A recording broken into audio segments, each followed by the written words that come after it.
Ladies and gentlemen,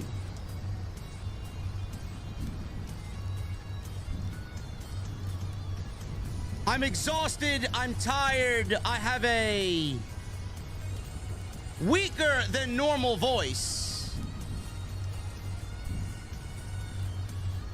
And it's happy hour on this Saturday afternoon, man. SmackDown last night. Especially a SmackDown in Brooklyn. Weak. It's almost as if WWE phoned it in. It wasn't all bad, though. Randy Orton, he's back. He's on SmackDown, and he's targeting Roman Reigns and the World Heavyweight Championship. Some people like that, some people don't. We'll talk about why I think Randy Orton and Roman Reigns should not take place at the Royal Rumble.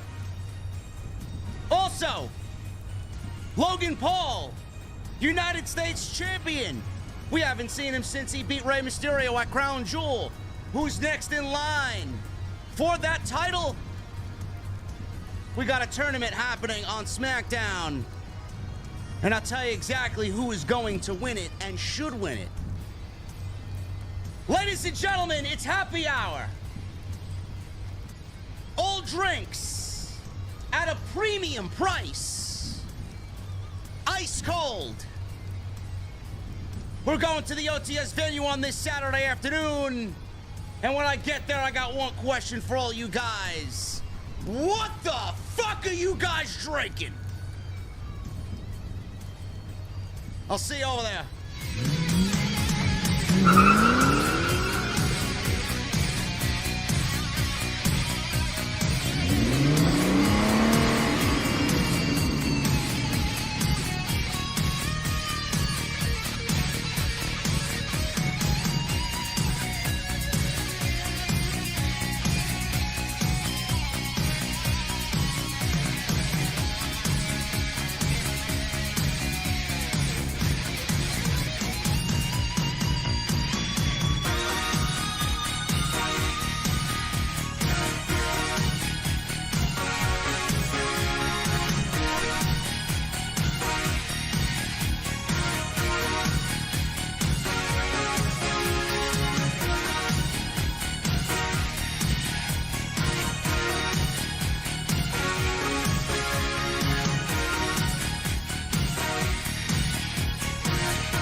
Why has Triple H been so successful?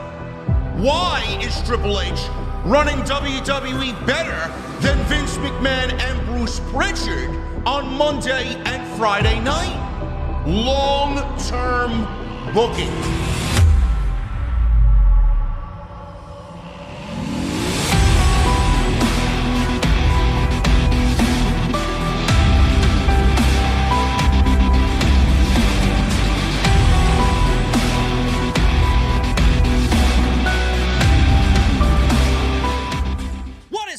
Thank you so very much for joining me right here on Off the Script. This is your WWE SmackDown post show for last night's show, December 1st, 2023. I am your host, JD from New York, as always, coming to you live from the OTS venue inside my mother's basement. Thank you guys so very much for joining me on your Saturday afternoons, wherever you may be.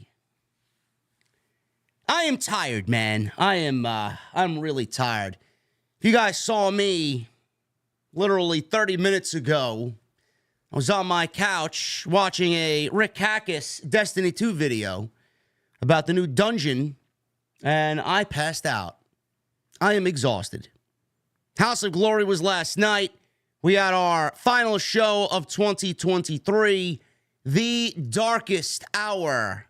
And my God, man, in all the years that I've been with House of Glory, I've never seen what we saw last night in Queens at the NYC Arena. Charles Mason and Carlos Ramirez for the HOG Crown Jewel Championship. When the match is uploaded, I will let you guys know, man. I can't even describe what had happened last night. Unbelievable. Unbelievable. Mike Santana and Matt Cardona for the HOG World Championship. We have a new world champion in Mike Santana, formerly of Proud and Powerful with Ortiz. He is now our world champion. He is now back home. Unbelievable show last night. So if you guys were wondering where the SmackDown review was last night, if I'm not live on Friday night, it's either A, I'm sick and I can't do the show, and 9 times out of 10, if I am fucking sick, because I've done the show before sick, I'll be here. But if I'm not on Friday, it's because I'm at House of Glory. Now, Saturdays are usually when we should be doing the shows, but the venue that we operate in has business on Saturday. So January show will be in the venue on a Saturday. So I will let you guys know. It's January 6th. That will be Saturday. I will not be missing that SmackDown as we are on the road to the Royal Rumble. But if I'm not here Friday, it's because I'm doing my House of Glory duties with the one and only Solo Monster. So that's where we were last night. But I did manage to catch, because we got home late, and the show went almost 4 hours long last night. By the time I got home, it was 1:30. I did end up watching at least 60% of SmackDown on my couch last night, and then I fell asleep, and then I watched the remaining part of SmackDown that I didn't last night this morning while I had breakfast. And I will tell you that SmackDown was not a good show last night. SmackDown was, there was just some vibe, man. You know, the crowd was large. It was in the Barclays Center. It was in Brooklyn. And you would figure that they are here in New York City, that they would put on, man, that was a great show last night. The show felt flat. I don't know what had happened, but the show felt incredibly flat last night.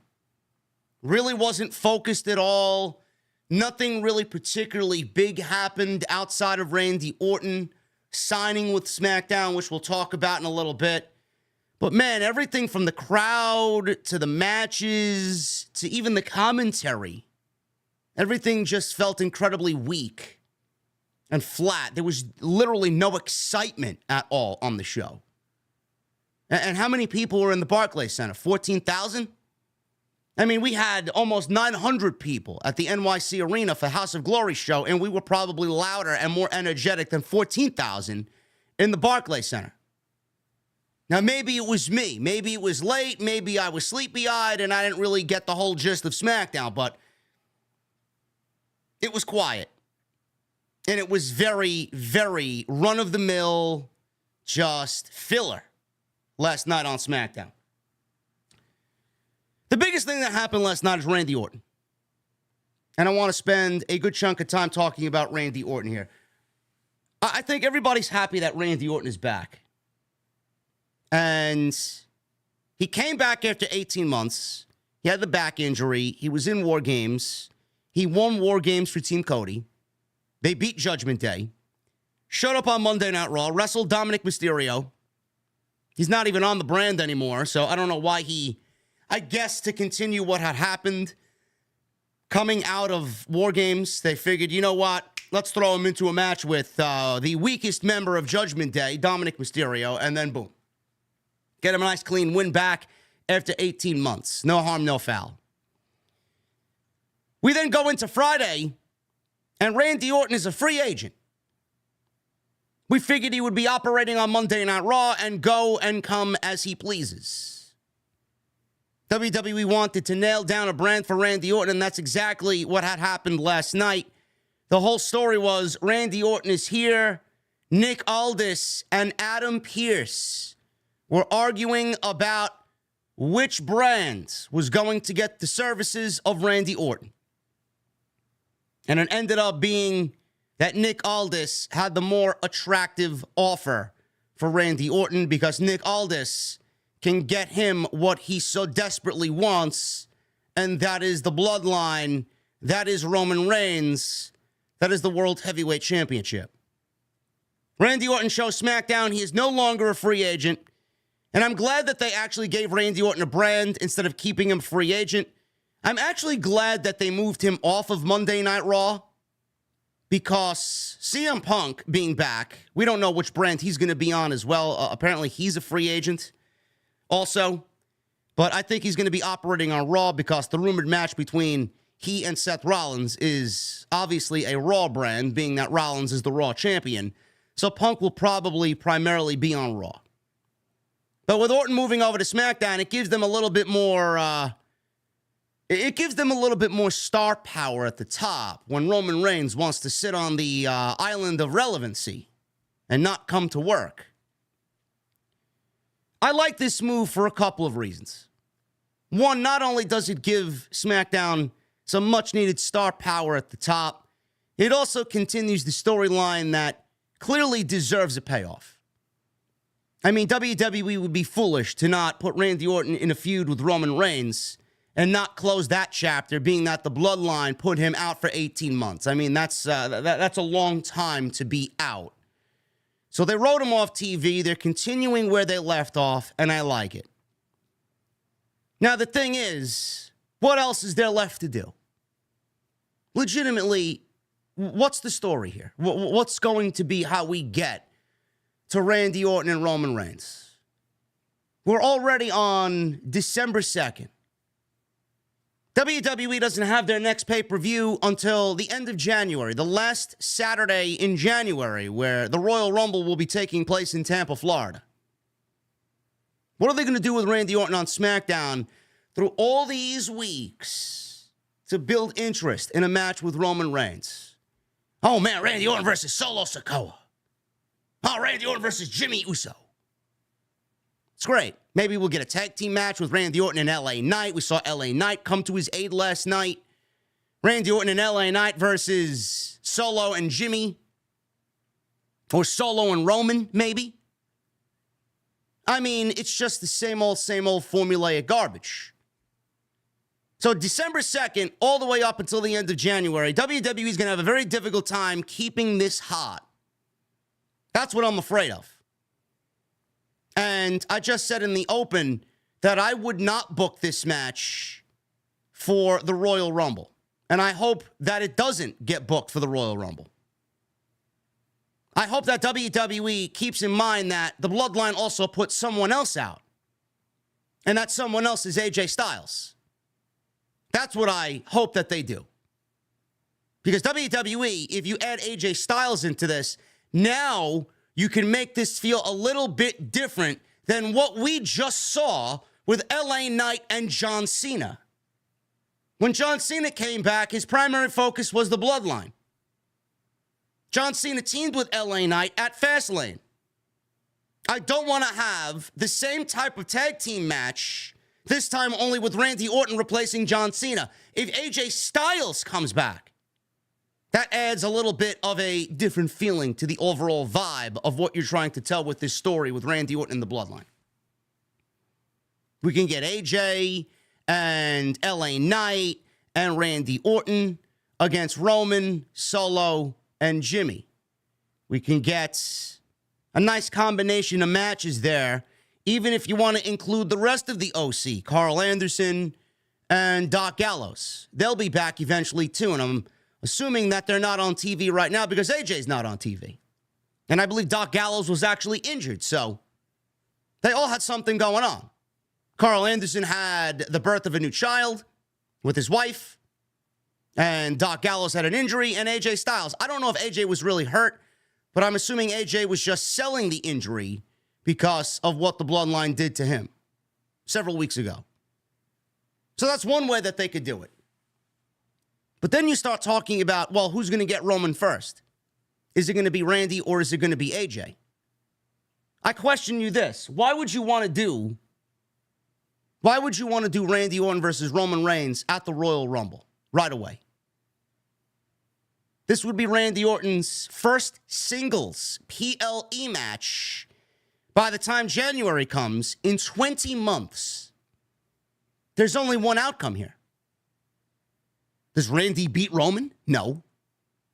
No, Randy doesn't beat Roman. So Randy, more than likely, is going to fall to the bloodline.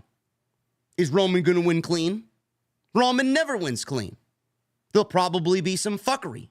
Solo Sikoa, Jimmy Uso. For all we know, AJ Styles may fuck things up because he's jealous that Randy Orton is back and he wants at Roman Reigns just as badly as Randy Orton does. I don't know. AJ Styles is a little bit more of a safer option to go into the Royal Rumble one-on-one with Roman Reigns. AJ can take that loss. No harm, no foul there. But then you look at the Elimination Chamber and you look at the large-scale PLE that the Elimination Chamber is turning into. There'll be 60,000 people there. Now, Royal Rumble is obviously a bigger-named PLE, but Royal Rumble is going to be in Tampa at Tropicana Field. You'll probably get 30, 35,000 in Tropicana Field, not to take anything away from Randy Orton and Roman Reigns happening at the Royal Rumble. But the reason why we watch the Royal Rumble is because of the Royal Rumble. Who's going to win the Royal Rumble? Men and women's Royal Rumble. Who's going to WrestleMania? That is the big selling point there. The undercard really doesn't mean much of anything. I'm not saying skimp on the undercard. I'm saying let's save those bigger matches for later down the line. I believe Randy Orton and Roman Reigns taking place in Australia at the Elimination Chamber in front of 70,000 fans. I think that warrants that type of match. That is the proper background. That is the proper setting for that type of match. While AJ can get Roman in Tampa. That's just the way that I see. But then you run into the same situation. How's Roman going to win these matches? Is he going to beat AJ clean? I'm assuming he can beat AJ clean. He's done it before. Is he going to beat Randy clean? So this is the problem that we're running into with Roman Reigns. All of his matches end up being the same thing. They all end the same way. And fans are starting to get impatient about it. They're starting to get sick and tired of it. Now, WWE could do also, they could do AJ and Randy in a triple threat match with Roman. We could certainly see that happen. That would be an easy way to get Randy into a championship match, get Randy his shot at Roman, but also keep Randy from taking a loss and protect Randy Orton. My bigger question is, what do we do with Randy Orton at WrestleMania? That's my biggest question. Right now, it is very difficult for me, and I've thought about this for several days now, because I can't come up with a clear answer, and I want a clear answer before I even discuss what to do with Randy Orton. I put out a WrestleMania mock card not too long ago with what we've seen off television. And I can't find a spot for Randy Orton on WrestleMania that legitimately stands out. I can't. Now, WWE may have planted a seed with him RKOing Nick Aldis. WWE could very well be doing Randy Orton versus Nick Aldis at WrestleMania. Otherwise, why would he have RKO'd Nick Aldis? Is that going to be a new storyline moving forward? Is Nick Aldis now going to take what happened last night and hold it over Randy Orton? Make Randy Orton's life a living hell. We all figured that Nick Aldis was going to be on television as a GM for SmackDown, and then in that role, he would be transitioned to an on-air character and play off of somebody that will lead to a match on WWE television. Randy Orton versus Nick Aldis could be a banger. Nick Aldis is an amazing storyteller. And I believe a lot of people feel that WWE is actually wasting the talents of Nick Aldis by keeping him on as an on-air character and not having him wrestle. We can certainly do that.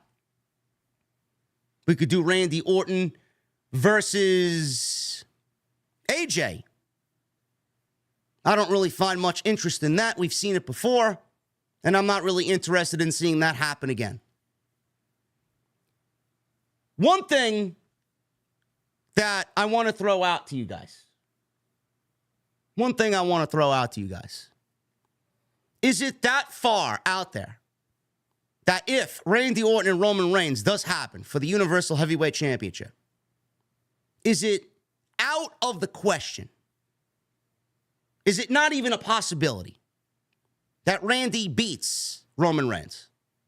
Because if we do the match at the Royal Rumble and we get this match out of the way, because there will be 2 months before we get this match. We got to go all through January and all through December. Does Randy beat Roman when he wrestles Roman? Is that going to be the ultimate payoff? Because at this point, Roman Reigns right now, to me, and I'm assuming to a lot of different people, the idea of Roman Reigns is ice cold right now. I think his time away from television is actually taking away from the overall epicness of a match between him and Cody Rhodes. I don't know. I'm thinking I'd much rather have Randy Orton become the World Heavyweight Champion and have Randy Orton go into WrestleMania and wrestle Cody Rhodes. That could be.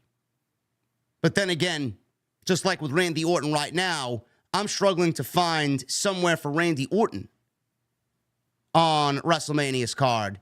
And Roman Reigns, if he's not the world champion, what does he do? Unless WWE actually has Roman versus Rock in the bag. Can you imagine? It's a possibility. It's a possibility. You got to mention it. Randy beats Roman when the match takes place. Randy then defends the title against Cody, and WWE's got Rock in the back pocket to go against Roman. That match never needed the world championship to begin with. Who gives a shit who Roman is in the ring with at WrestleMania, Rock or Cody? I would rather see a non-title match with The Rock, and I would rather Cody just finish his story against someone that he has more of a history with Randy Orton. It's a possibility. Imagine WrestleMania. Seth Rollins versus CM Punk. Gunther versus Brock Lesnar. Roman versus Rock. Cody versus Randy. Jay versus Jimmy. Santos versus Rey Mysterio. I mean, holy shit. Again, it's a possibility. But what we got last night is the first step to something. We don't know exactly what it is yet, when it's going to happen. We all know that Roman Reigns versus Randy Orton is happening at some point. Either the Royal Rumble or the Elimination Chamber. I don't know where. But Randy Orton's segment last night was top-notch. I loved it. I love seeing Randy back on television. I love the energy that he brings to the show. He came out all happy, and then, like that, he flipped it like a switch. His entire demeanor changed. He's just an unbelievable on-air character. He is. And I'm glad that he's back. And I hope that he can remain healthy for the time that he wants. He says he wants to do this another 10 years. Fine. I hope so. So those are my thoughts on the WrestleMania stuff with Randy Orton, Roman Reigns, and how we potentially get there. I don't know. It's going to be very interesting to see everything play out. But I was thinking that this morning.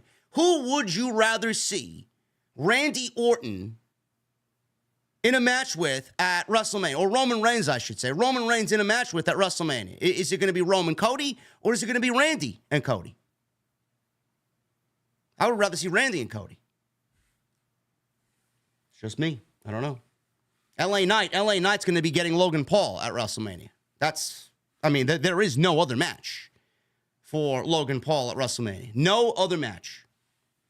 We might as well shift gears to the United States Championship situation. Logan Paul showed up on SmackDown last night, and we are getting a tournament.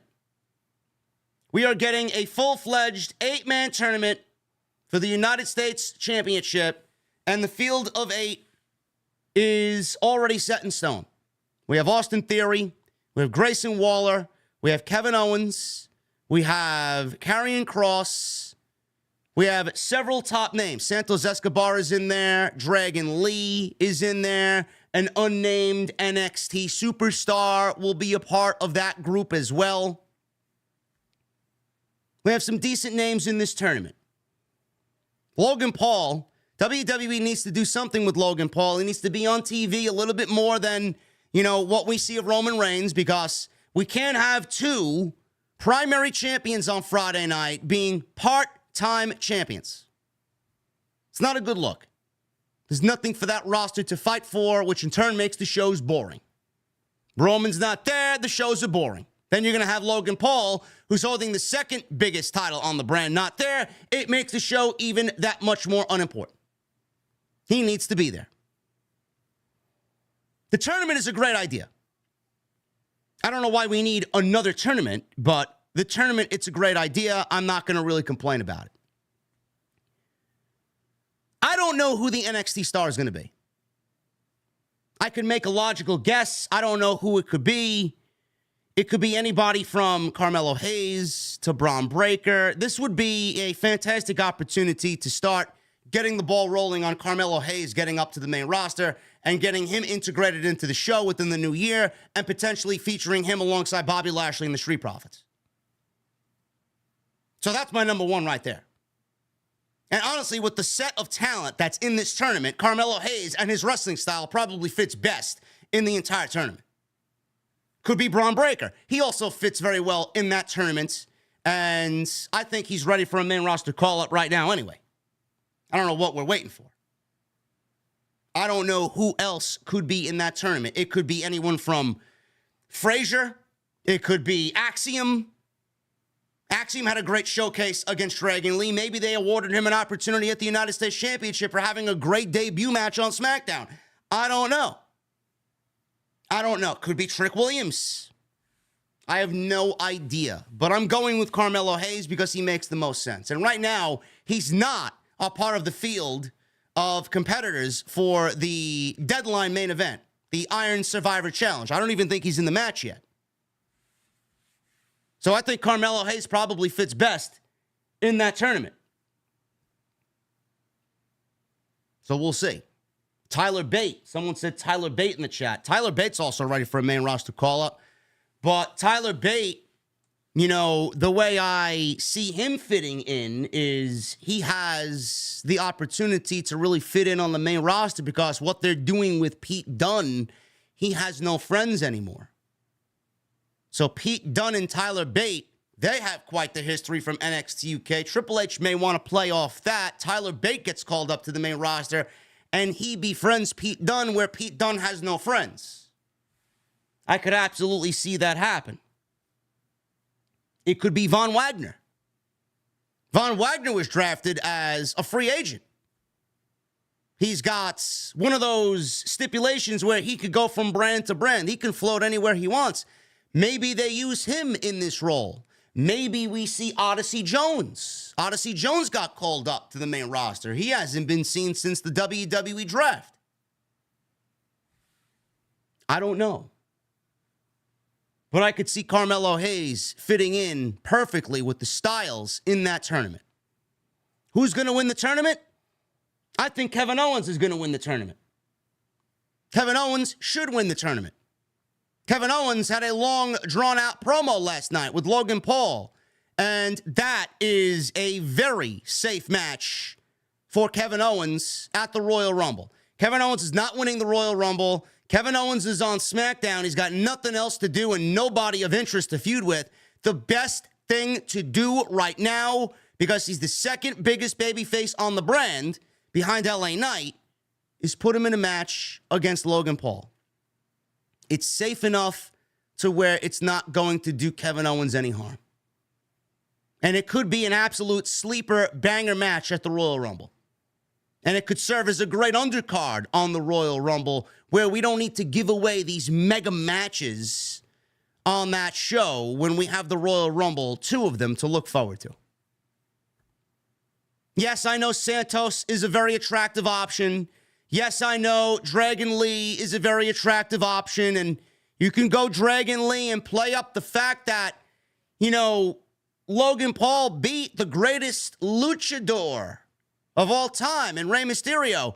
How about he beats the next big thing as far as Lucha Libre and WWE, Dragon Lee? They could certainly do that story if they wanted to.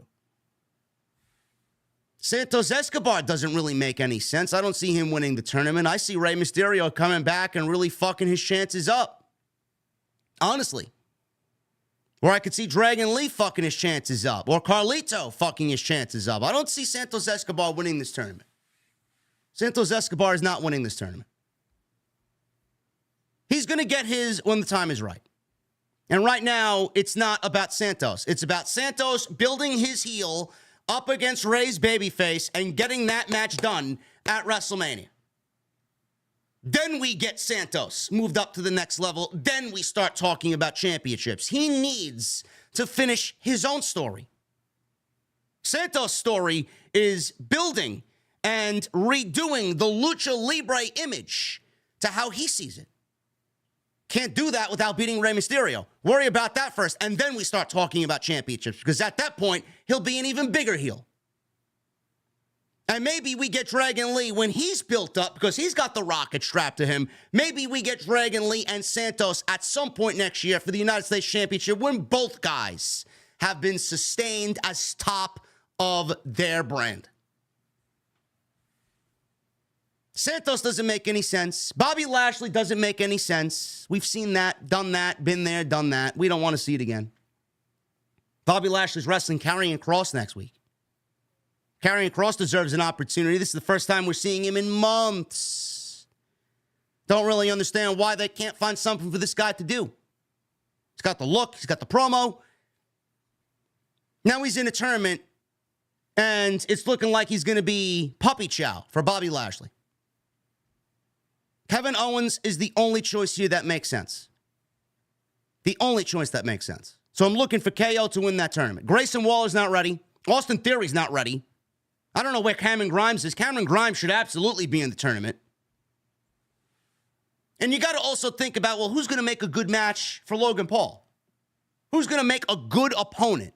A good dance partner for Logan Paul? Bobby Lashley? No. Karrion Kross? No. Grayson Waller's a heel. You're not going to do that match. Austin Theory, you're not going to do that match. Again, been there, done that. Kevin Owens is the only guy. Dragon Lee and Kevin Owens are the 2 top guys to possibly win this tournament. Dragon Lee really, really, really low on the odds. Kevin Owens is up there as the odds-on favorite. It's the only thing that makes sense. The only thing that makes sense. And we're also going to talk about this Pete Dunne story. Pete Dunne right now, the story regarding Pete Dunne is that Rich Holland left him. Sheamus hasn't answered his call. The Brawling Brutes are all but finished. He's the only one carrying on the Brawling Brutes name. What are we doing with Pete Dunne or Butch? Maybe this is a way where we get Butch to get rid of that stupid name. And maybe this is a way to transition him to Pete Dunne. Maybe Butch is a nickname that he adopted from Sheamus. I'm not Butch anymore. I'm Pete Dunne.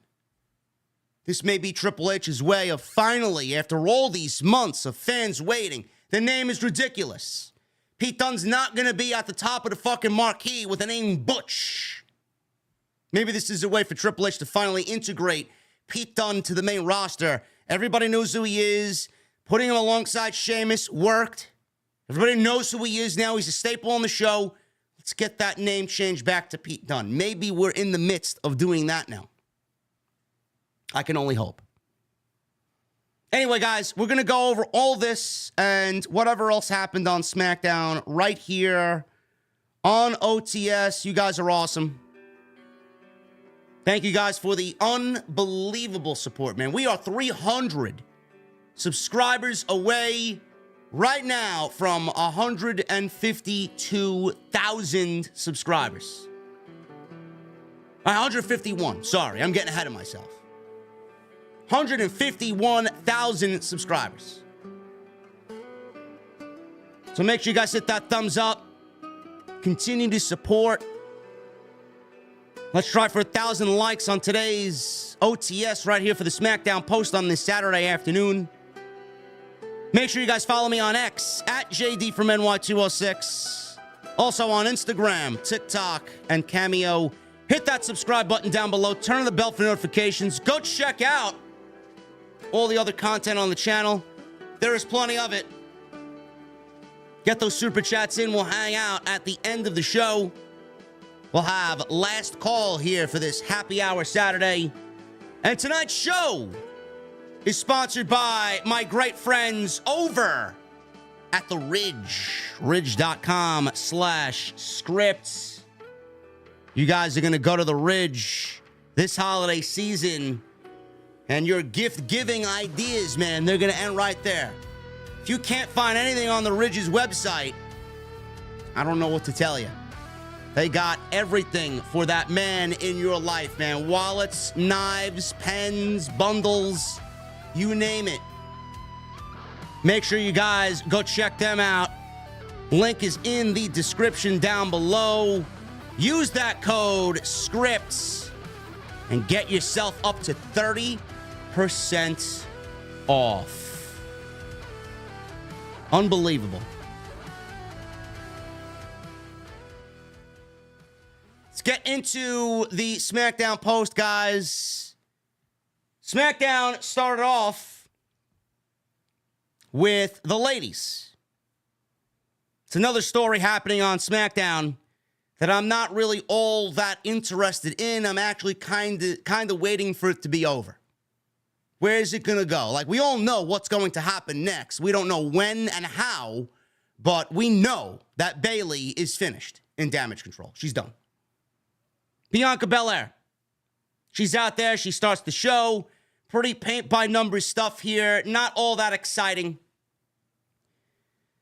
We got a video package of Survivor Series and the Women's War Games match, which I did say was the better of the two men's and women's War Games matches. The Women's War Games match was the better of the two, for sure. Belair was in the middle of the ring. She said it was good to be in Brooklyn. She said her team won at Survivor Series, and she gave a shout-out to Shotzi, Becky, and Charlotte Flair. But she said the war with Damage Control is not over yet. I wish it was. She said she's coming for Io Sky, and she wants her women's championship back. So Io's music plays. Damage Control comes out. Bayley is not there with Damage Control. Dakota Kai, who is now the de facto leader of Damage Control, said it was nice that Belair could get this crowd to cheer for her. Kai told them to shut up, the Brooklyn crowd. Kai said that Io said it smelled in Brooklyn. Damage Control entered the ring, and Dakota said that Io said Belair is in over her head. Kai said if that Belair wants another title shot, she'll have to go through all of Damage Control. Kind of boring and kind of lame. Why do I have to see all these ladies lose to see Bianca get a championship match against Io? Such shit writing. It's so stupid. Like, where is the division? In the back of my mind, I'm watching this and I'm listening to this. I'm like, why do we have to see all these ladies lose to Bianca Belair? Doesn't that diminish Damage Control? Now, if Belair was wrestling other women in the fucking division and getting wins, then maybe it would warrant her getting a championship match against Io. Both parties should look good. Belair shouldn't have to beat all of Damage Control. It's ridiculous. Charlotte and Shotzi came out. Charlotte said that Belair isn't the only one coming for Io. Great. Great. The Android wants a new firmware update. Awesome. Charlotte said she would love to go through Damage Control. Shotzi said there's enough Damage Control to go around. We don't care about Shotzi. Shotzi's not going to be involved here long term. Shotzi and Charlotte then hit the ring and attacked Damage Control. All of these women brawled in the ring. Sky was left in the ring with Belair, Charlotte, and Shotzi. Belair gave Sky a spine buster, and Io retreated to ringside with the rest of Damage Control. I am so ready to move on to something else. I am so ready for all of this to be over. And I know you guys feel the same way. War Games should have ended this. It should have ended this. I don't care about Bianca versus Damage Control. I don't care about Charlotte versus Damage Control. I don't care about Shotzi, period. And Becky's on Raw. It's time to move on. The story is Damage Control and them not wanting to be with Bayley anymore. What Bianca and Charlotte need to do is stay away and find another way to get what they want. That doesn't mean beating Damage Control again. That's not meaning let's team Bianca and Charlotte up again. No. I'm sorry. This has been going on for way too long now. And there's no advancement in the story, period. There's none. No advancement. The thing here is Bayley. Bayley was not filled in on Damage Control going out in the opening segment. That was revealed later in the show. Where was she? You didn't tell me to go out there. You didn't tell me you were going out there. Bayley legitimately in the next segment, she asked, well, you guys didn't tell me that you were going out there. I need to know the plan. They don't want anything to do with Bayley. They don't need her leadership anymore. They don't want her friendship anymore. They want to take what she's created in Damage Control and basically make a new Damage Control. Who's Bayley going to get to back her? I don't know. Does she join Bianca, Charlotte, Shotzi? Could be. Would be kind of odd. Been battling this woman all year only for her to join your team. Or does Bayley have something else up her sleeve?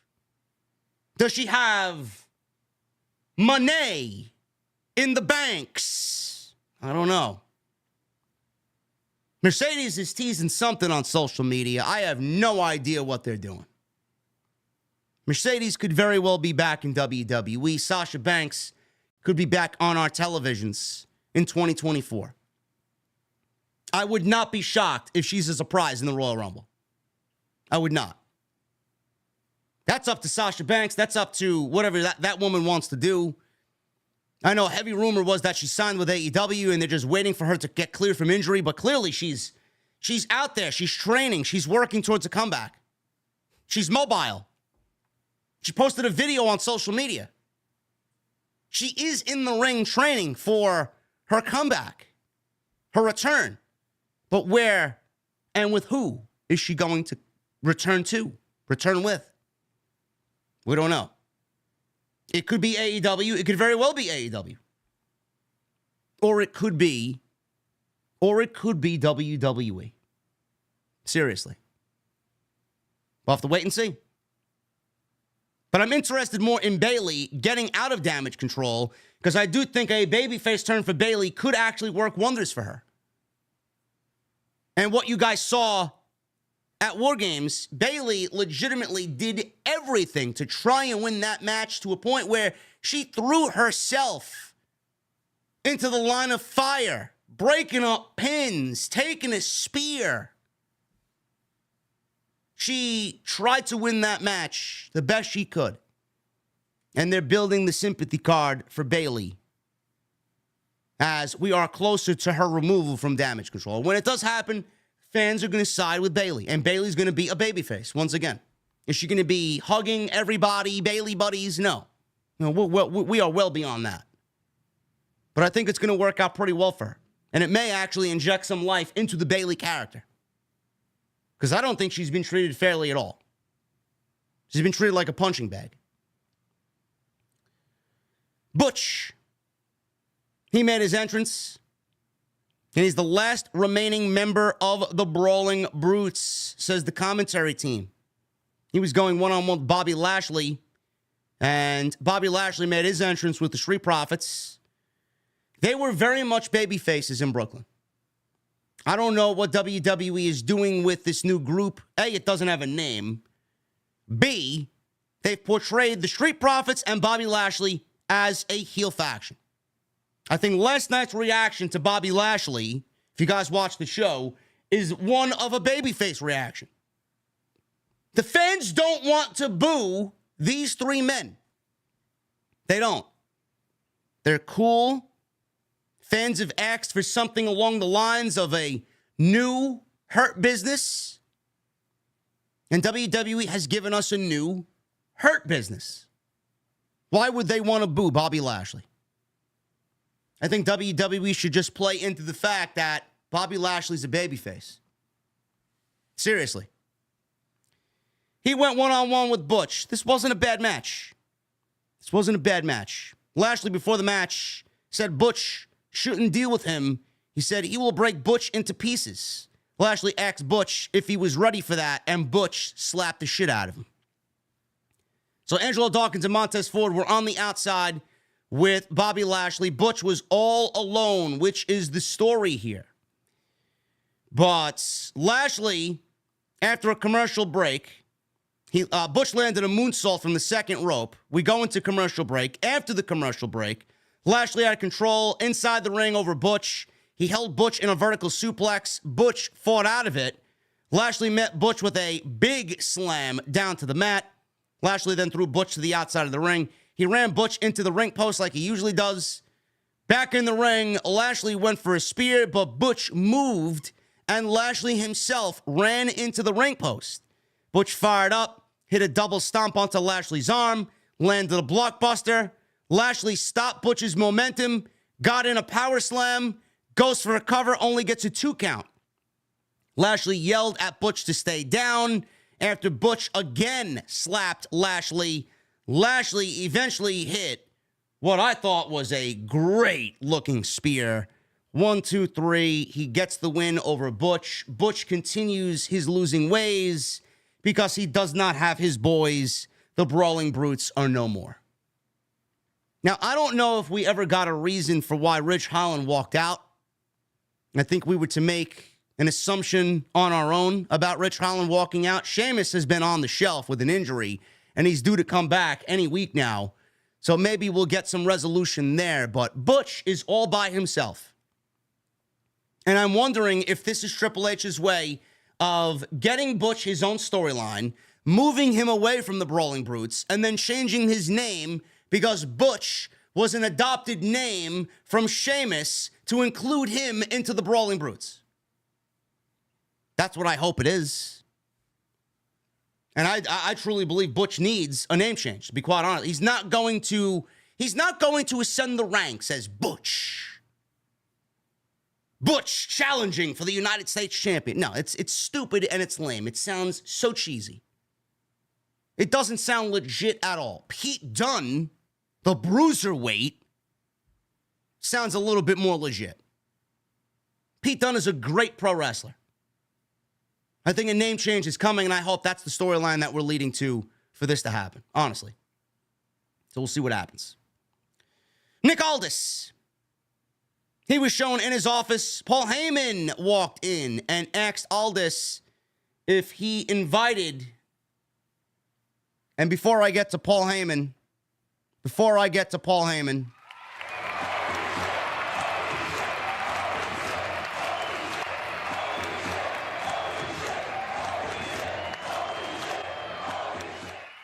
Zumba Cliff with a $100 super chat. Yo, JD, it's been a minute, bro. I'm in the car. Can you do the Hobbit and the Android voice? Keep it up. The OTS faction is killing it. Enjoy your holidays. Zumba Cliff. Little hobbitses, my precious. And you want an Android voice? My name is Charlotte Flair, and I am terribly boring on Friday nights. I want to become a 77-time Women's World Champion. Thank you, Zumba Cliff, for the $100 super chat. Really appreciate you, brother. Thank you so much. And happy holidays to you as well, my friend. They will be here before you know it. This guy's in the fucking car listening to the show, man. Shout out to him. Nick Aldis, Paul Heyman. Paul Heyman walked in and asked Aldis if he invited Randy Orton to SmackDown. Aldis says he did because he wants Randy Orton to sign a contract to SmackDown tonight. Heyman asked if Roman Reigns knew about this. Everything's got to go through the tribal chief. Aldis says they get countless memos that say all communications to Reigns have to go through Heyman. Aldis says that he's going to sign Orton and he'll offer up the entire bloodline if he has to. Aldis turned to Heyman and asked him what he's going to do about it. Heyman smirked in that little prickish smile of his. He says he would do whatever it takes. Heyman tapped his phone and walked off. Heyman is not happy and he's not pleased that Randy Orton could potentially end up on Friday Night SmackDown. Good stuff, which set the tone for the main event segment later in the show. Butch was in the back after he lost to Bobby Lashley. Kayla Braxton approached Butch. She asked why Holland walked out on him last week. Butch says he doesn't know and he doesn't care because he now needs to focus on himself. Pretty dead. Lee. Yes, I know. Pretty deadly. Not pretty dead. No, pretty deadly. Okay, sorry. Pretty deadly walked in, and they appeared, and they were cracking some jokes on Butch. Let me at him! Let me at him, Scoob! That's exactly what he was. That's exactly what Vince McMahon portrayed him as, man. Scooby-Doo. Or Scrappy-Doo. Braggy. Butch attacked them. He wasn't really fond of the jokes. Pretty Deadly recovered. They beat the shit out of Butch. They tossed him into some backstage production crates. And then they left Butch laying. Poor Butch, man. He's got no friends. It's a great way to introduce Tyler Bate to the main roster. Where is Tyler Bate? What is he doing on NXT? Is he doing anything of note? Anything of importance? No? Man is due for a main roster call-up. Santos Escobar. We got a video package airing on Santos Escobar documenting his heel turn on the LWO. Escobar was with somebody in the back. I think he was with Kathy Kelly. Escobar says he's trying to finish what he started. He said Rey Mysterio turned his back on Escobar when he sided with Carlito. He said Joaquin Wilde and Cruz del Toro are blinded by their admiration for Mysterio, and Mysterio is going to turn on them as well. Escobar said if Wilde can't see it for himself, I'm going to put him on the shelf as well. Santos is great. Santos is going to be a top-tier player in 2024. 2024 is the year of Santos Escobar. Mark my words. Mark my words. He went one-on-one with Joaquin Wilde. This went about 4 minutes. Wasn't really there for anything but Santos getting a squash victory over Joaquin Wilde before he goes on to this United States Championship tournament. And the match started pretty quickly. Wilde came out of the gate as soon as the bell rang with a flying dropkick. He followed that up with an elbow, and Escobar quickly rolled to the outside. This is where Wilde landed a springboard splash. So Wilde, even though this was a longer than normal squash match, got some offense in on Santos Escobar. So Wilde throws Escobar back into the ring. Escobar rolled out of the ring again. Wilde landed another big splash on Escobar. Escobar cuts Wilde off and draped Wilde over the top turnbuckle. Escobar then hit a running drop kick and started just going off on Wilde with some strikes. And then he ripped off Wilde's LWO t-shirt. So he started working on Joaquin Wilde's arm, and Wilde broke free, got in some punches, drop kicked Escobar's knee. Wilde followed with a big running knee strike to the head on Escobar. Wilde then landed a pretty-looking rolling DDT for a 2 count. Wilde then ran at Escobar, but Escobar countered with a super kick, and then he hit the Phantom Driver for the 1-2-3. So most of this match, I would say about 60 to 65, 70% of the offense came from Joaquin Wilde, and Santos Escobar got a clean victory by not really doing much of anything in 4 minutes.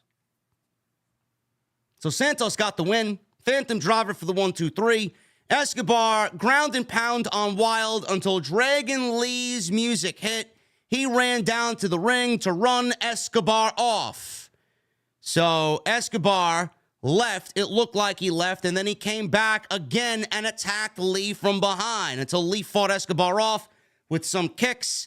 He had a big running drop kick, and that's the way the segment came to a close with Santos retreating. So clearly they're still building up Dragon Lee and Santos Escobar. What we saw at the Survivor Series was only one piece of the pizza pie. There's still so much left to tell there. It's going to basically be a fight forever type of deal with Santos Escobar and Dragon Lee.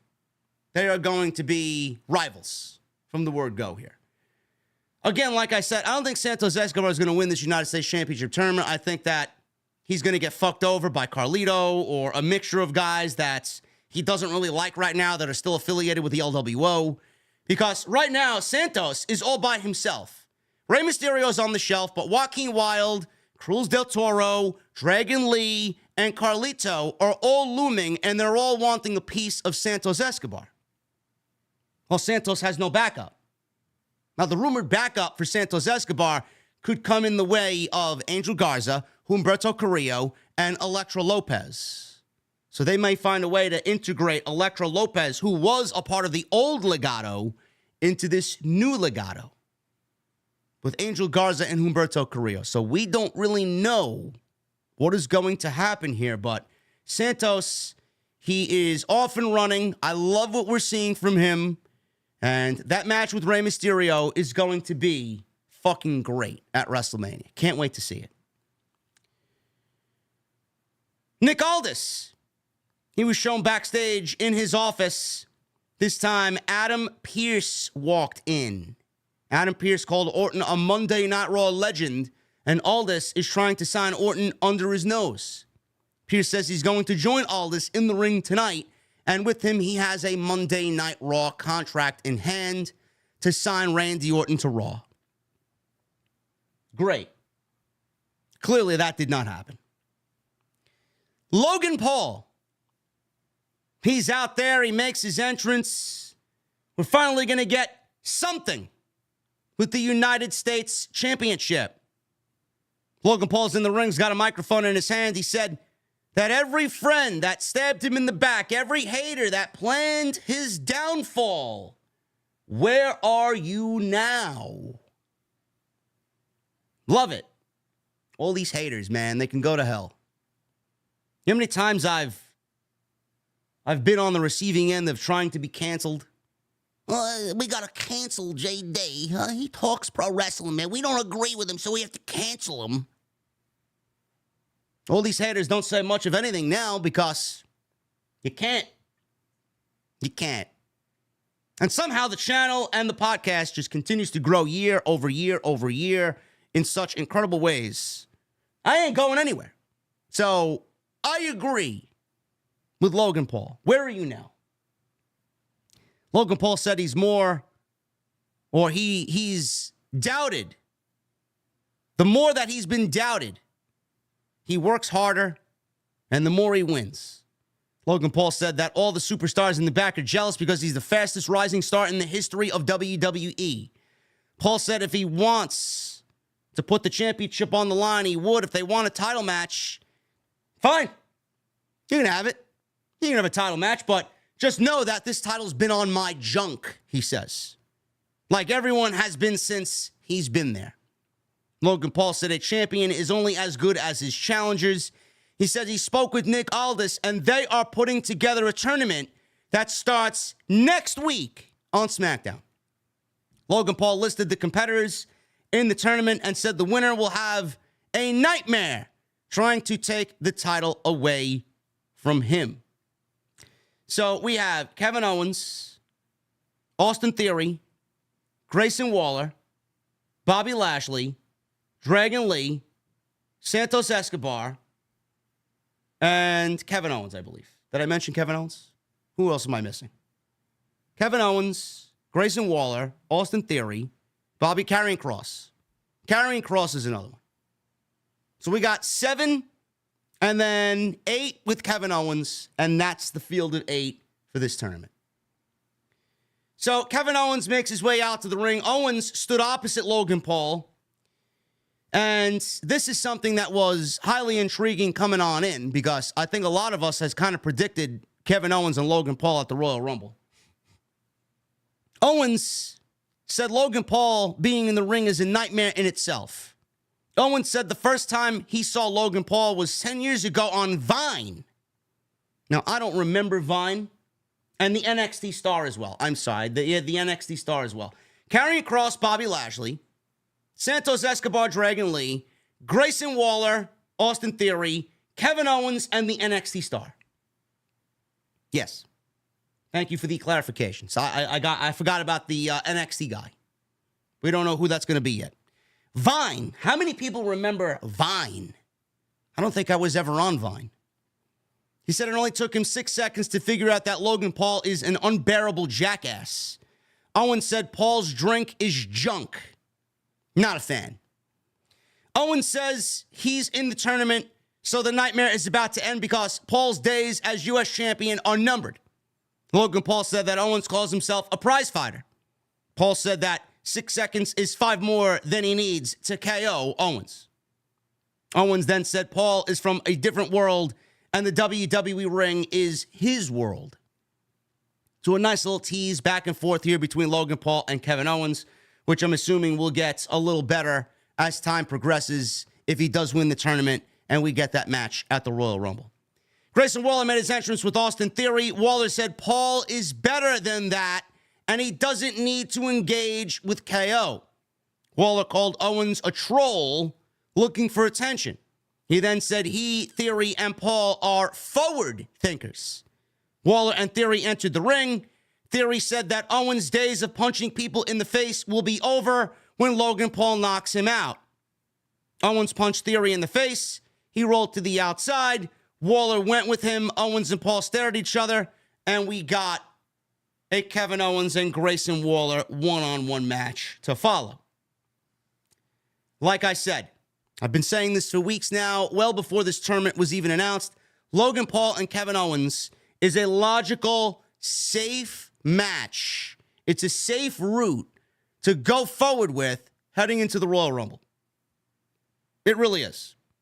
What Kevin Owens does at WrestleMania, I don't know. That's a question for a later day. I don't know. Moving him to SmackDown was going to limit his options. Moving him away from Sami Zayn was going to limit his options. I don't know. But Kevin Owens, I think Kevin Owens is another guy to look out for in 2024. When Cody wins the World Heavyweight Championship, he's got Randy Orton as a potential feud. He's got Kevin Owens as a potential feud. AJ Styles as a potential feud. Kevin Owens is definitely going to be in the mix somewhere on Friday nights. When Cody gets over there full time and when Cody wins the championship, Kevin Owens is going to be one of those top tier challengers for Cody Rhodes. And I'm looking forward to that. But right now, he's got nothing going on outside this Logan Paul potential match at the Royal Rumble. And he's been feuding with Grayson Waller and Austin Theory, which I don't really care for. I don't. I think Grayson Waller and Austin Theory are better suited as tag team champions. Let them have a run with the tag team titles. I think they have a great tag team makeup. I do. Let's start doing that. Where Kevin Owens fits, I don't know, outside this Logan Paul idea for the Royal Rumble. Kevin Owens and Grayson Waller, this went about 11 minutes. Not bad, but I don't really care because what is it really leading to? It's not really leading to anything. Logan Paul sat in on commentary to watch this match. Owens had control. Action spilled to the outside. We then go back into the ring. Waller had the upper hand for a couple of minutes. Waller laid in some elbows, hit a big elbow drop from the second rope for a 2 count. He then went for a suplex, but Owens countered into a vertical suplex of his own. He went for his signature cannonball. He stopped running when Waller rolled to the outside. Waller slammed Owens onto the commentary table right in front of Logan Paul, but Owens made a comeback, clothesline, frog splash, and that was onto Waller from the apron onto the ringside floor outside. So Owens is firing up. Waller ran Owens into the steel ring post. Theory behind the referee's back stomped on Owens' hand while it was on the ring steps. Waller worked on Owens' hand from that point on. We go to commercial break. We come back from break, and Waller is now in control, working on Owens' hand and arm. So Waller went for a rolling DDT. Owens hits a DDT of his own. Owens hit a headbutt, some chops. Owens then landed a cannonball and went to the top and hit a swanton for a very close near fall. Logan said about Owens, he called Owens Otis on a diet.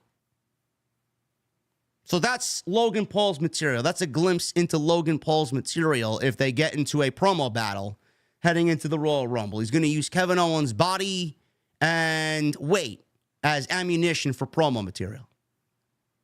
Just got a glimpse of it right there on commentary. Logan Paul slowed things down, going back. I guess that would play into him being a bully and obnoxious, huh? Logan Paul is on commentary making fun of Owens being fat, and Grayson Waller is working on Owens' hand and arm again. Owens made it to the ropes for a break. Waller went to kick Owens' hand. Owens moved and rolled Waller up for a fluky victory. Imagine being Grayson Waller, controlling most of that match, only to lose in the manner that he lost. He can't catch a break. Clearly, he doesn't fit into any singles capacity right now on Friday night. Can't go after the United States Championship because it's held right now by a heel in Logan Paul. Maybe at some point in 2024 when LA Knight wins it, maybe Grayson Waller would be ready for an opportunity like that. This is why I said Grayson Waller and Austin Theory right now, their best case scenario is working as a tag team and getting their tag team stock to rise. Losing to Kevin Owens, I don't know why they continue to throw him out there to lose to Kevin Owens. How is that doing anything for him? It's just a waste of Grayson Waller's talent. Just focus on the tag team element right now. He's got nothing else going on. CM Punk, he will be on next week's SmackDown. Nothing about Monday Night Raw yet. I'm assuming he will be on Raw. But next week's Friday Night SmackDown is tribute to the troops. Normally, WWE does these shows, and they come off as nothing shows. There really is no storyline progression on these shows. But next week is being billed as tribute to the troops, but it's also a real SmackDown episode. So that's nice to know. And CM Punk will be on next week's show. To do what? To say what? I don't know. Hopefully it's better than what we got on Monday. Bianca Belair. She went one-on-one with Kairi Sane. Now, the story of this match was Kairi was sent out there to wrestle Bianca Belair. And Damage CTRL told Bayley that her services were not needed here. Do not go to the outside with Kairi. She's got this match all by herself. So clearly Bayley did not listen. And as predictable as this was, Bianca Belair beat Kairi Sane in her first match back on WWE TV in almost 3 years. Imagine that. Yet I hear every week, oh, Jay White in AEW is buried. He lost to MJF. He's buried. Meanwhile, Kairi Sane loses a match for the first time in 3 years to Bianca Belair. Nobody says a fucking word. Why are we putting Kairi Sane in a match with Bianca Belair when she herself needs a victory? I don't get it. Why? Why are we running Bianca versus the Gambit, the gauntlet of Damage CTRL? What happened to making Damage CTRL look somewhat decent? They lost War Games. Why do they continue to need to lose? Tell the story of Bayley and Damage Control. We don't need Bianca and Charlotte and Shotzi continue their feud. We don't. So the match went 11 minutes. Before the commercial break, Asuka tried to get in the ring, and the referee saw her try to interfere, so he ejected all of Damage Control from ringside.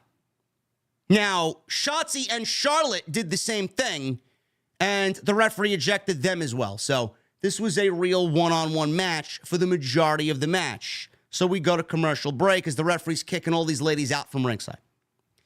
Kairi Sane worked a Boston Crab on Bianca, and then Bianca ran into the ring post. Belair rolled Sane out of a submission attempt here of the Boston Crab. Belair then gets up. She fires back, slammed Kairi Sane repeatedly on the mat. Belair threw Sane across the ring, punches in the corner, up on top with a turnbuckle. Belair followed with a springboard standing moonsault. She goes for a cover, gets a near fall. Kairi Sane ran at Bianca, but Belair caught her and dropped her awkwardly for a 2 count. Sane got up, hit a spinning back fist. Sane went to the top and landed an elbow for a 2 count. Sane went for another back fist, and Belair cut her off, went for her finish, but Kairi Sane rolled Belair to the outside. So Belair hit I don't know what she was going for, man. It looked like she was going for a glam slam of sorts. So she nailed it, draping Kairi Sane over the guardrail on the outside. Belair tried to get back in the ring. All of a sudden, Bayley showed up and cut Bianca Belair off. Bayley was pumped. Sane looked at Bayley, said, "What are you doing out here?" Bayley said, I got you. Go up top, hit the elbow drop. So she high-fives Bayley. She goes up top. She goes for the insane elbow, and Belair put a stop to that. She gets up. She knocks Kairi off the top rope, and right off the top rope, she carries her on her shoulders, hits the KOD, 1, 2, 3, and Kairi Sane loses. Kairi Sane loses her first match back in WWE in 3 years. Great. What a great way to make Damage Control look great, huh? I am so over this fucking feud. And I'm sure you guys are as well. The best part of the night, the closing segment with Randy Orton. What is he going to choose? Is he going to choose Raw or is he going to choose SmackDown? This was clearly an easy option here for Randy Orton. Adam Pearce and Nick Aldis are in the ring. Orton made his entrance. Adam Pearce gets on the microphone and says, "It's electric and Orton belongs on Raw." Orton's reactions back have been great. Everybody loves Randy. Aldis interrupted and said, "There's something that he can only give him if he joins SmackDown." Pearce said if Orton signs with Raw, he will automatically get a world title match against either Seth Rollins or Jey Uso. That's peanuts. Nobody wants to see that. Aldis said if Orton signs with SmackDown, he can give him the guys that took him out for 18 months. Now, that's a more attractive option. Paul Heyman shows up. Heyman appeared on the stage and interrupted. He introduced himself. Heyman looked at Orton and commented about him being back. Heyman said Orton was on the shelf for 18 months thanks to Roman Reigns and the Bloodline.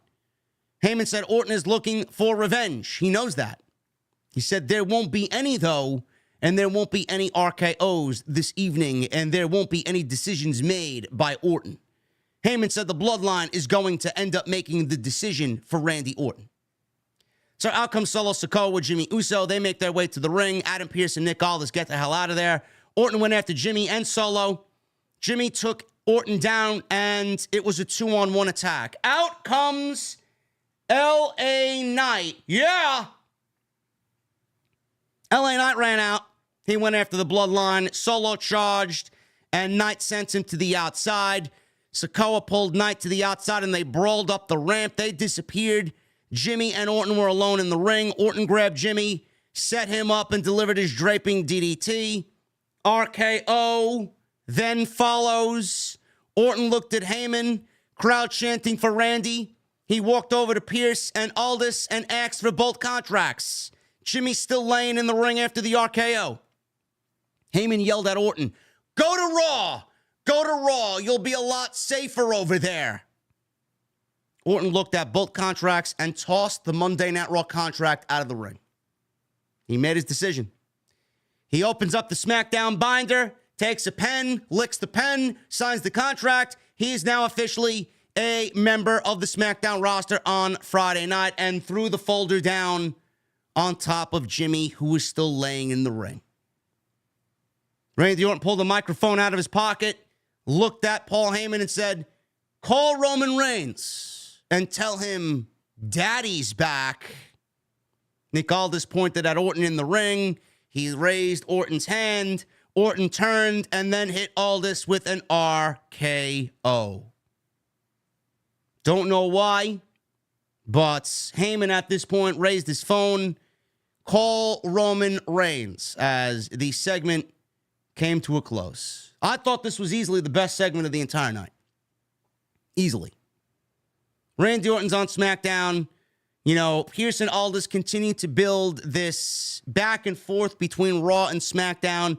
You know, you see where Triple H wants to really set the brands apart and really kind of dive into having separate brands for Raw and SmackDown. I like the fact that he's trying to do that because for years we've gotten a draft and brand splits and separate rosters and nothing really made it matter. Nothing. So I appreciate the effort in trying to make it matter. I like it. I mean, even though it may be silly that Adam Pearce shows up on SmackDown and then Nick Aldis shows up on Raw, it's like, all right, I get it. You know, but I like the fact that they're trying to make it important. Now, we all knew Randy was going to show up on Raw after Survivor Series because, I mean, it's his first time back. It's fine. It was a big show. Randy Orton, CM Punk, WWE wanted to pop a big show, even though the show sucked. The ratings proved to be a success on Monday night. But we all knew exactly where Randy was going, what storyline he was going to do, and we all asked, how is WWE going to get Randy over to SmackDown to feud with Roman Reigns? Because that's the only logical direction for him right now as they put him out for 18 months. Boom. They gave you the answer. They gave you the top answer that you were looking for. He's a free agent. He signed with SmackDown. There were offers made. Hey, I'll give you this. Hey, I'll give you this. Raw had a championship match against Jey Uso and Seth Rollins.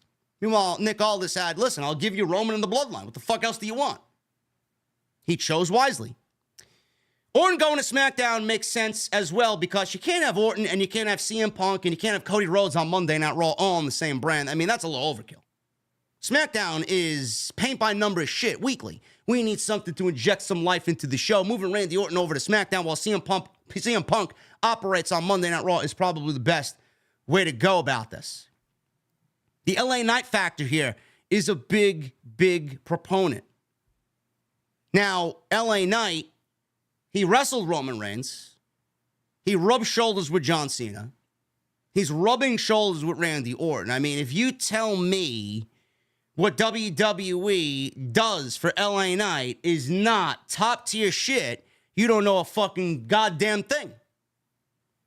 They put him in the ring with John Cena. They put him in the ring with Roman Reigns. They put him in the ring with Randy Orton. He's going to be rubbing shoulders with Randy Orton as he continues to battle the bloodline. LA Knight is a star. And WWE is backing that up. It's a great sign for LA Knight. Continues to elevate LA Knight, does SmackDown, does Triple H. Great. I don't know where he's going to fit into this bloodline story. We could absolutely get LA Knight and Roman Reigns again at some point. I don't really care to see it. We could see a multi-man match of sorts. LA Knight, Randy Orton, AJ Styles, and Roman Reigns. Keep an eye out. These are going to be the top 4 guys on SmackDown before we get anything Cody and Roman related. I don't know how we're going to mix these men. I don't know how we're going to get these men involved, where these matches are going to take place. I don't know. But the fact that LA Knight is not in the United States Championship Tournament and the fact that he's not vying for the United States title yet is a good sign for him as to what WWE thinks about him. Keeping him hot, keeping him in the eyes of the public, putting him in the ring with the top talent that they got on the brand. Good for him. Don't know when this match is going to happen, Orton and Roman Reigns. I don't. But I do feel that WWE needs to pull the trigger on it, and I hope that we have a lot of time in between. I hope WWE, with the time that we have now between the Royal Rumble and where we sit, is not going to kill this feud off and make it less interesting. That's the only thing that I am worried about. When, where, and how do we get there? We have a long time. There's no pay-per-view in December. The next show we got is the Royal Rumble. We will see what WWE does with that, but it's certainly building to Roman Reigns coming back. Now that Randy Orton is full-time on SmackDown, it's certainly building to Roman Reigns coming back on SmackDown, and that first face-to-face with Randy and Roman should be something fucking epic. It really should. I'm looking forward to that. Thank you guys very much for all of your support today. You guys are awesome. We had 1,500 in here for Saturday afternoon talking SmackDown. Love it, love it, love it. Tonight's show is sponsored by my great friends over at The Ridge. I want you guys to go visit ridge.com/scripts. You guys can get up to 30% off this holiday season by shopping Ridge using our unique link. Here's a word from my sponsor tonight, The Ridge. Guys, I am going to be real with you. The holiday season is coming up. It's going to be here before you know it, and I know how stressful it is to shop for that special someone in your life during the Christmas season. I'm going to do you a favor. I'm going to get you guys ready for the holiday season because today the podcast is sponsored by my great friends over at The Ridge. You guys can shop this holiday season by going to ridge.com/scripts and get up to 30% off through December 20th. And today we're going to highlight the Hyper Lime wallet and key case, and you guys see how beautiful the Hyper Lime set is. Now, I've given the Ridge for Christmas before, and it's gone over so well, man. Everybody always compliments my wallet. You guys know how much I love the Ridge. I got one for every season of the entire year.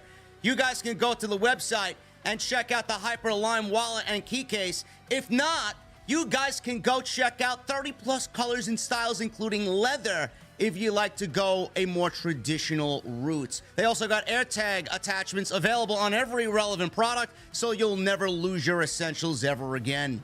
Now, I've talked about this one before, guys, and one of my favorite features of the Ridge wallet, it actually expands and holds up to 12 cards plus room for cash while remaining as slim as possible. No more bulky wallets. It's also designed with RFID blocking materials that helps protect you from digital pickpocketers. Ridge key case securely holds 1 to 6 keys and prevents your keys from jingling.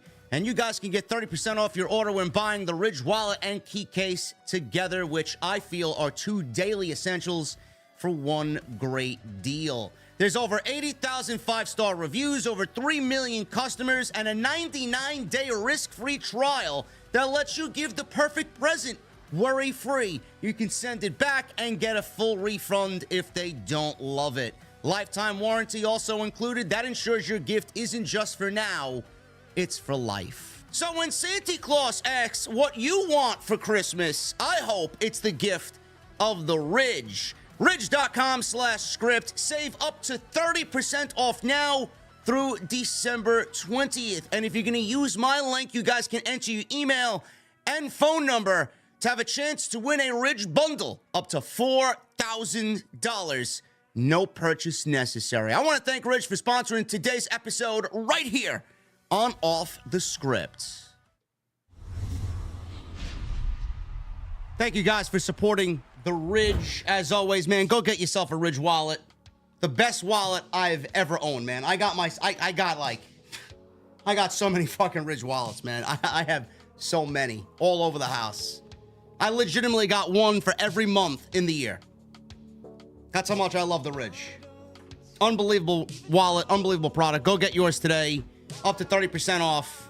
Take advantage of that this holiday season. Follow me on social media at JDfromNY206. Twitter, Instagram, TikTok, and Cameo. Hit that subscribe button down below. Turn on the bell for notifications.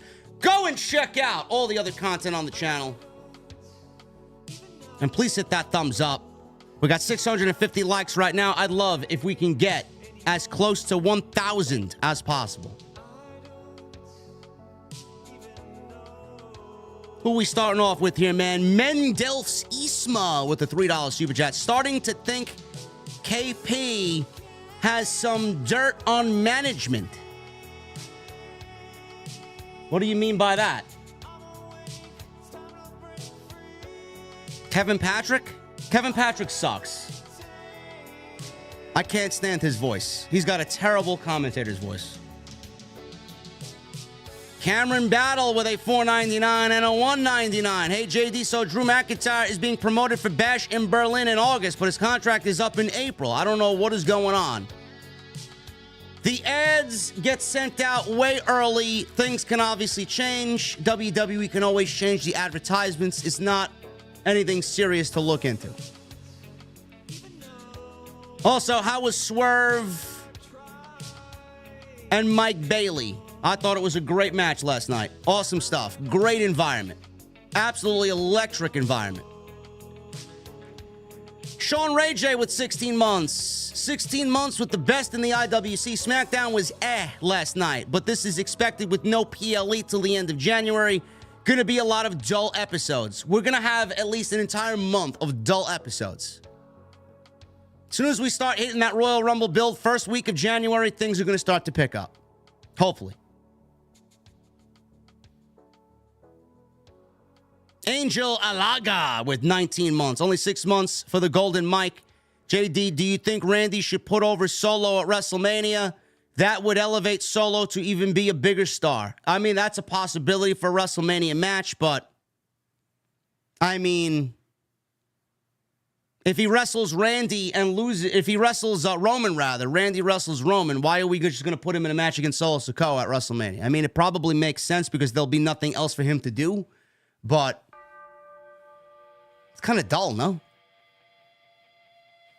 I think Randy Orton deserves something better than that for 18 months being out. Funny Rob Bebe with a 6 months. LFG. Hashtag OTS for life. I'm a fan on CM Punk, not PG Punk. Also, Dookie Dom. Shout my bros. Otis and Jeremy. Thomas Malloy with 15 months. Cheers to 15 months and many more to come. Keep up the great work, JD. Hope all is well. Thank you, Thomas. Tribal Chief, 4 months. JD been gone for a while, but I'm back. Had successful surgery. Now you're stuck with me. OTS for life, pal. Watching you help me. So thank you, bro. You're the best. I'm happy to hear that, brother. Happy to hear that. Very much so. On that road to recovery. Great, great job, man.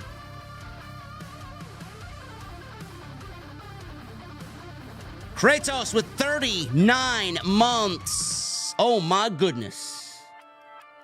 39 months deep, and I'll be here for the 1 million subscriber milestone. It's gonna be a while before you get there, brother.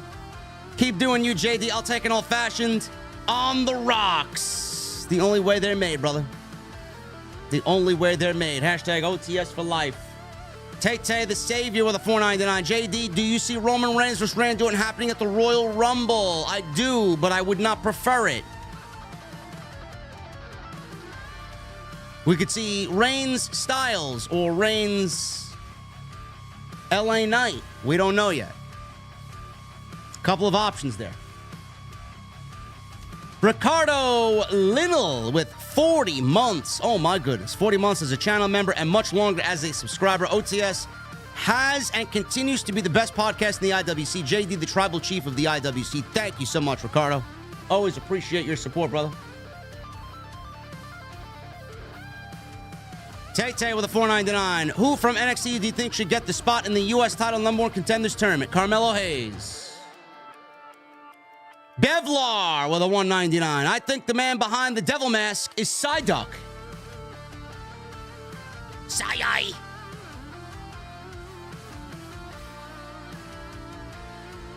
Son Jeremy with a $9.99. Saturday afternoon, JD. Saturday afternoon, back to you, Son Jeremy. Corey or Corey. New membership. Thank you, Corey. The fuck are you drinking tonight, brother? Alex with a 15. Why is Kevin Patrick still on my TV screen? Alex, I ask that question every Friday night. Legitimately, every Friday night. Sean Ray J with a $5 super chat. I thought War Games was supposed to be a payoff for feuds. Why is Bianca still feuding with Damage CTRL after 2 years? Where's the rest of their division? I have no fucking clue, man. Now I'm tired of asking these questions. I'm tired of asking these questions, man. El Fuen with a 5,000 in Chilean pesos, which is 580 US. Hi, JD. House of Glory was fire yesterday. Mason versus Carlos La Sombra was fire. I imagine how it was live there. Great commentary with you and Solomonster. Wish you the best with Jesse and Drew. Thank you, brother. Solomonster wasn't actually on commentary for that match because he is the commissioner and needed to see that the match went according to his plan. Ali with 16 months. JD, I definitely can see you book a better WrestleMania 40, and being part of the OTS family for 16 months is an honor because you have always told the truth. Thank you, Ali. I take great pride in what I do here, man. I only want to make sense of everything I'm watching. I only want a better product for both WWE and AEW. Johnny Cloud with 27 months. 27 months later, and we're just getting started. OTS for life. Thank you, Johnny Cloud. I appreciate you, brother. Michelle with a $2 super chat. If we get KO Logan Paul at Royal Rumble, what does KO do at WrestleMania? No clue. Andre the Giant Memorial Battle Royal. Zumba Cliff, thank you again, brother, for the $100 super chat. Delightful Entertainment with a $4.99. Corporate Punk is really here. Can't believe he's going to be at Tribute to the Troops. Laughing my ass off. Maybe he will play Santa Claus for their Christmas show. Maybe.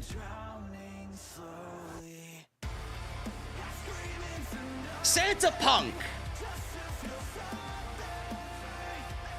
Black Wolf Inc. with a $10 super chat. I wish WWE saved Punk's promo for SmackDown and gave Orton all of Raw, but I understand that it was rushed due to Orton's storyline. I was at SmackDown Live yesterday, had a blast, and can't wait for MSG Live. I'm glad you had a good time, brother, but the show came off absolutely dull as dishwater. Live on TV.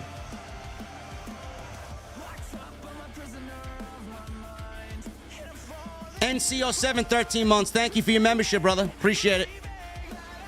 Black Wolf also with a $5 super chat. I'm hoping that Orton gets Reigns at the Royal Rumble, Styles at the Elimination Chamber, and then have Rhodes finish his story. Punk Rollins, main event, night one of WrestleMania. Could be. I know a lot of people talking about this Punk Steve Austin rumor. I don't know.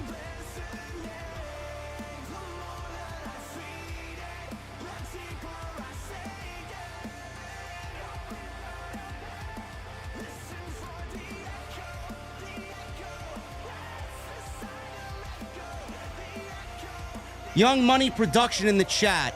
Not answering your question, you're a fucking sicko.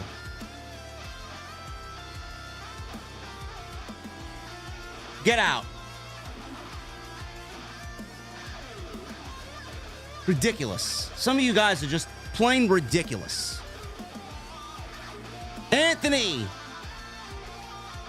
Tewksbury, 1999. Wish they wouldn't have used Braun Breaker in the U.S. tournament. Big women's match at WrestleMania will be Becky versus Charlotte or Jade versus one of the two. Becky versus Charlotte or Jade versus one of the two. Braun Breaker's in the U.S. tournament?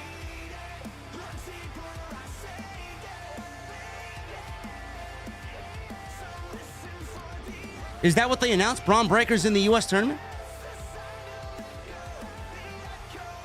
I hope not.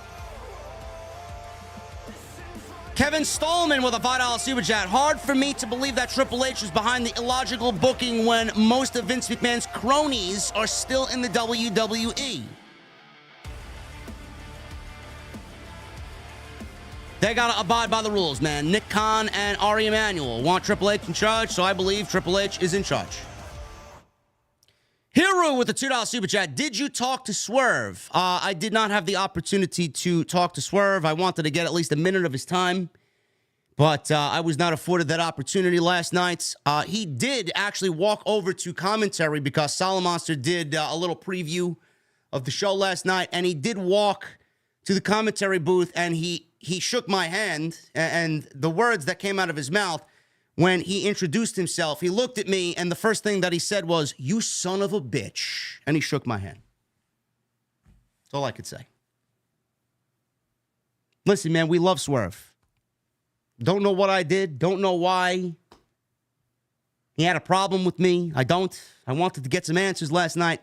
I was not afforded that opportunity. Hopefully I will get an opportunity somewhere in the future. Paul David with 23 months. Final score, Texas 49, Oklahoma State 21. I don't care. Anthony Tewksbury with a 499. Best match we can make is Roman versus Punk versus Brock at SummerSlam 2024. No. No, Roman versus Punk may actually happen at SummerSlam.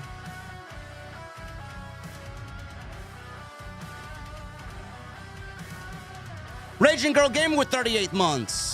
We love Rage. Rage, I hope you're well. Hey, JD, hope you're doing okay. I lost my job, as you know, but it's okay. I'm going to work on me and stay positive. I'll be more available to mod. My main concern is that you're okay, Rage. We are always here for you.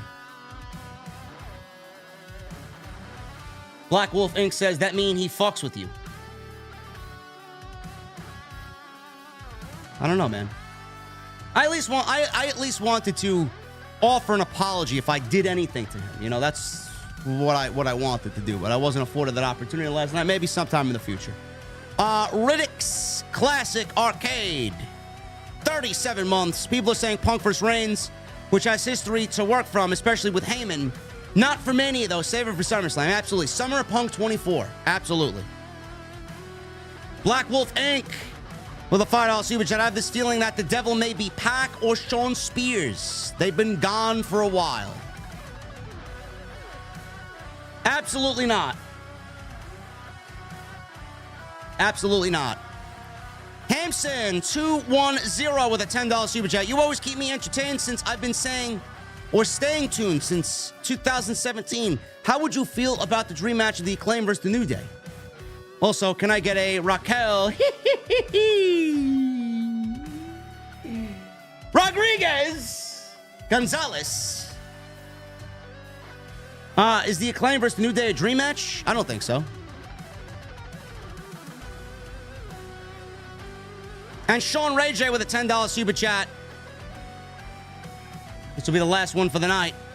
WWE just released on X that KO sustained an injury, fracturing his 4th and 5th metacarpal.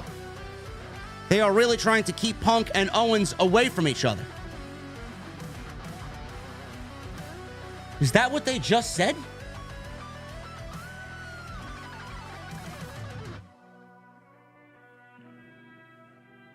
So what are they doing for the tournament now if KO's not involved? Everything I said now is a complete waste of time. Anyway, guys, I'm getting out of here. I'm getting out of here, man. Will there be a collision post-show? Will there be a collision post-show tonight? The answer is yes. Jesse and I will be live tonight for AEW Collision, and we got week 2 of the AEW Continental Classic. So make sure you guys join us after AEW Collision. We'll have a fun time tonight. I may even make a beverage. Anyway, guys, thank you so very much for a great stream on this Saturday afternoon. I know it's not the norm, but thank you for showing up tonight. Appreciate you guys very much. Follow me on social media at JDfromNY206, Twitter, Instagram, TikTok, Cameo. Hit that subscribe button down below. Turn on the bell for notifications. And make sure you go check out all the content on the channel. Plenty of it. Ridge. Tonight's sponsor, ridge.com/script. Go get yourself a fucking wallet and get your Christmas lists done early. I'll see you tonight with Jesse live after AW Collision right here on OTS. I'll see you guys later.